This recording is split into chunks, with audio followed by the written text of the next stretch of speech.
கடவுள் தேசத்தில் கால் பதித்தார். தமிழகத்தில் மின்சார கோபுரத்தில் கொடிகட்டி பறந்து கொண்டிருக்கிறார் பொன்னையன்.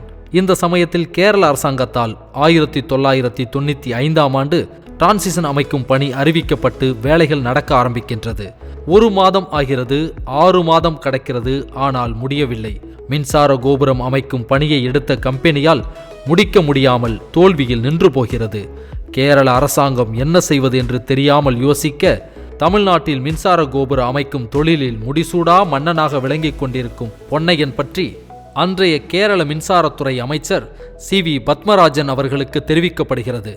அமைச்சர் பொன்னையனை சந்திக்க வேண்டும் என்று சொல்ல, அதேபோல் அதிகாரிகள் பொன்னையனை தொடர்பு கொண்டு விவரத்தை சொல்ல, பொன்னையனும் அமைச்சர் பத்மராஜன் அவர்களை சந்திக்க சம்மதிக்கிறார். கேரள மின்சாரத்துறை அமைச்சரும் பொன்னையனும் சந்திக்கின்றனர்.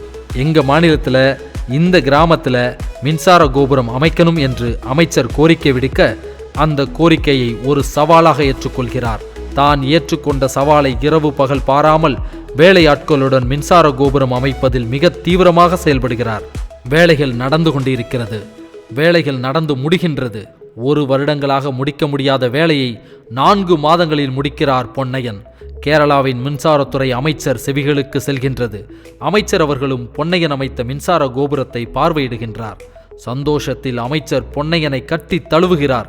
கேரள அரசாங்கம் பொன்னையனுக்கு பாராட்டு விழாவுக்கு ஏற்பாடு பண்ணுகின்றனர். பாராட்டு விழா நடக்கின்றது. அந்த பாராட்டு விழாவில் பொன்னையனுக்கு விருதுகள் வழங்கி அவரை பற்றி அமைச்சர் பேசுகின்றார். அமைச்சரின் இறுதி பேச்சில், இழுத்திட்டும் தீராத லைனுக்கான் பொன்னையன் தமிழ்நாட்டிலிருந்து 350 தொழிலாளிகள் அவதரிச்சு என்று பேச, அந்த அரங்கமே கரவொளியில் அதிர, அந்த கரவொளி தமிழகம் வரை கேட்கின்றது.